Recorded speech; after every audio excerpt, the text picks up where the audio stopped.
afternoon, Your Excellencies. Good afternoon. My name is Roland. Would you like me to wait a moment? No, go ahead. My name is Roland. I'll be presenting issues 3 and 4 on behalf of the Republic of Alicante concerning the conduct of Rovesian soldiers at Camp Terra, as well as the handing over of fugitive Picardo Benigni. Beginning with issue 3, the conduct of Rovesian soldiers at Camp Terra. The subsequent argument will establish 3 points.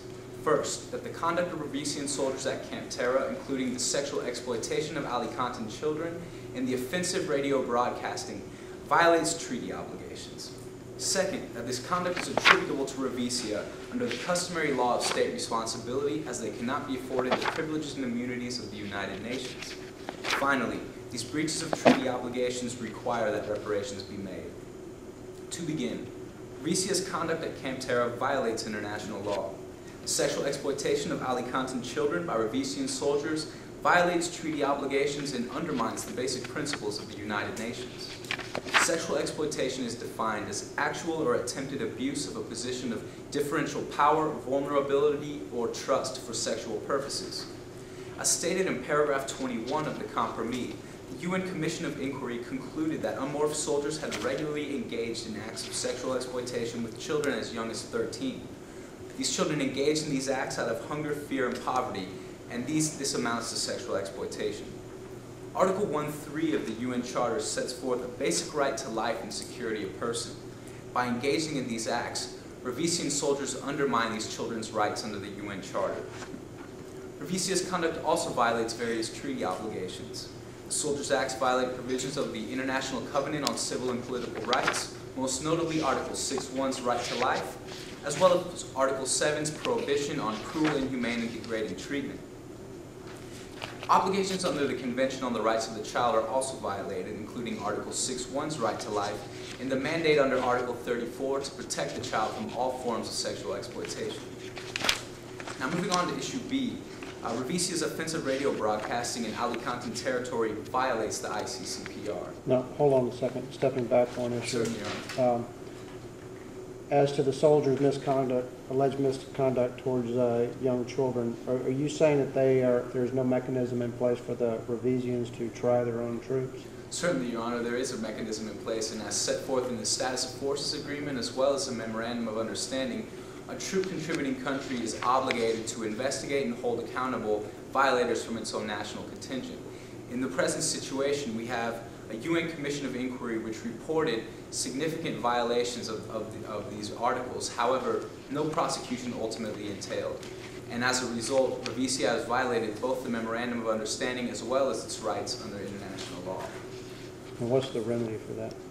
The remedy, a breach of treaty obligations can result, it requires that reparation be made. And in this case, Alicante was entitled to seek both material and non-material reparations for the breach of these treaty obligations.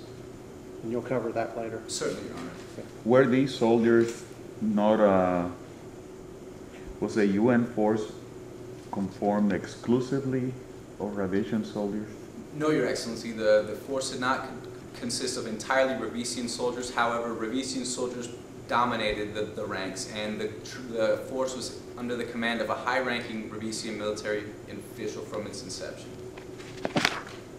Circumstance which would rise extradition to the level of cruel, inhumane, or degrading treatment.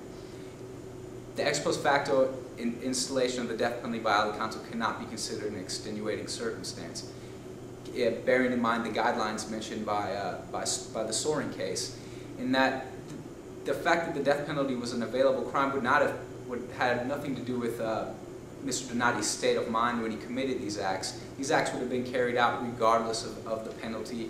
And how do you know that? It can be.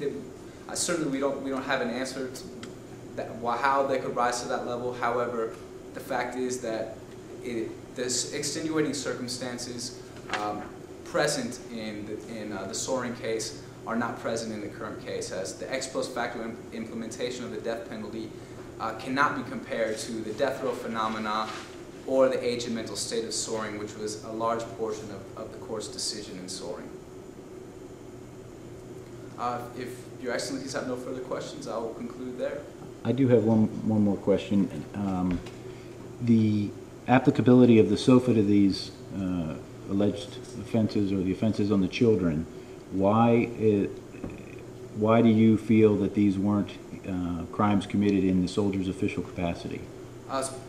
It's the definition, the soldiers engaged in these acts while this, ultimately, Your Honor, I'm not sure whether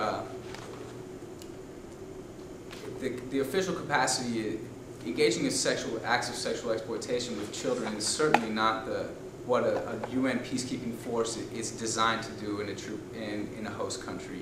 And engaging in such acts has been expressly condemned by the United Nations. And furthermore, in the Zaid report, the UN has expressly stated that sexual exploitation is serious misconduct and is not in accordance with the duties of the peacekeeping. Are any crimes committed on duty in a soldier's official capacity?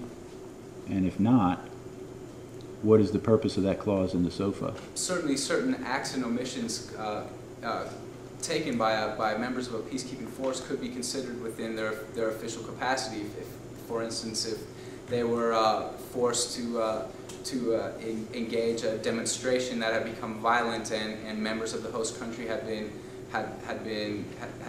died throughout that, they would be shielded, based on UN immunity, as they were acting within the definition or within their peacekeeping duties as they were trying to quell a demonstration. However, in the present situation, nothing based on the SOFA, nothing that Alicanto has requested of Revicia to bring forces in requires them to engage in sexual acts with Alicantan children. Thank you, Your Excellencies. Thank you.